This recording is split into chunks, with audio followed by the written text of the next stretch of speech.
Талас шаарындагы Атай Обонбаев атындагы балдардын музыкалык мектебинде салтка айланган кыргыз немес улутунун достугун бекемдөөгө арналган сүрөт көргөзмөсү уюштурулду. Иш-чарага катышкан президенттин Талас облусундагы ыйгарым укуктуу өкүлүнүн орун басары Миря Сейдикеримова өрөөндө жашап, эмгегин арнаган немес жарандарын унутта калтырбай эскерүү жана аларды жаштарга таанытуу маанилүү экенин баса белгиледи. Ушул достукту күчөтүү биздин милдетибиз. Алар баягы өздөрү азыр Германияда жашаганы менен алардын бир бөлүгү, бир тамыры биздин Кыргызстанда жатат. Ошондуктан бүгүнкү көргөзмөнү эмилгелеген аксакалдарга чоң ыраазычылык билдирем. Талыкпай иштеп жүрөт. Ар бир сүрөттү табыш бул оор.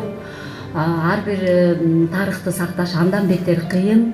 Ушул көргөзмөнү да чоңойтуп, анан биз өзүнчө жандай фото галерея түзүп, бир өзүнчө бир музейге айлантсак деген алдыбызга бир чоң максат бар. Ошол максатты биргеликте сиздер менен биргеликте ишке ашырабыз. Ар бир сүрөттү сактайлы. Улуу ата мекендик согуш жылдарынан кийинки мезгилде жергебизде байырлап жашап калган немис жарандары менен ошол кездеги кыргыз эли тыгыз байланышта мамиле курушкан. Ардагерлер алардын каада салтынан дагы пайдалуу көп нерселерди алышканын кошумчалашат. Улуттар аралык достукту жана ынтымакты чыңдоого багытталган саамалыкты Бакай Ата районунун ардагерлер кеңеши жигердүү өткөрүп келет. Эң жакшы көргөнүм ушу жакшы жер экен деп туруп, анан ошол жерде орустар айткандай освоение кылып туруп, чырканактардын баарын жок кылып, анан кийин мынакей жер менен иштеп, биз болсо кыргыздар сай-сайда жүргөн экен, баарын чогултуп, анан кийин элге мына культура земледелия деп, анан кийин бизге дыйканчылыкка үйрөткөн, мал чарбачылыкка үйрөткөн. Анан мына азыр кара өрүк, баягы шведский деген жакшы баягы кара ала уйларды баары ошо Голландиядан келген, немистер hem келген ушулардын баары.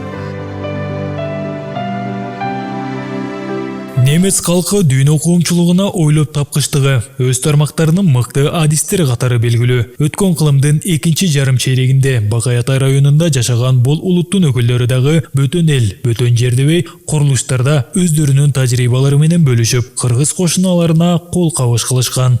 Бул абдан чоң ийгилик. Анткени мен өзүм немис калкы менен иштешкем. Немис калкынын ошол кездеги жаш балдары менен иштешкен. Аксакалдар бар болчу, алар бүт кийинки өздөрүнүн родинасына кетишти, бирок абдан жакшы эмгек кылышчу. Булар тартиптүү, ак ниет, жакшы жешкен. Дайыма эмгектин алдыңкылары болушкан. Ошол кезде деле азыркы диаспоралар келип турат, катташып турабыз. Мен балдарым бар болчу кетишкен, ошолордо кичине катка алышып турабыз.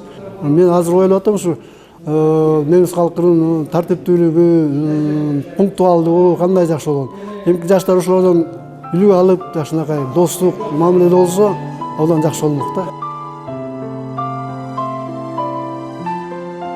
1945-жылдардан кийинки кыргыз жана немес жарандарынын жашоосун, алардын ынак мамилелерин келечек жаш муунга жайылтуу маселеси бул иш-чарада баса белгиленди. Себеби алдыдагы келечекке кадам таштоодо арттагы болуп өткөн тарыхка көз чаптыруу алда канча пайдалуу.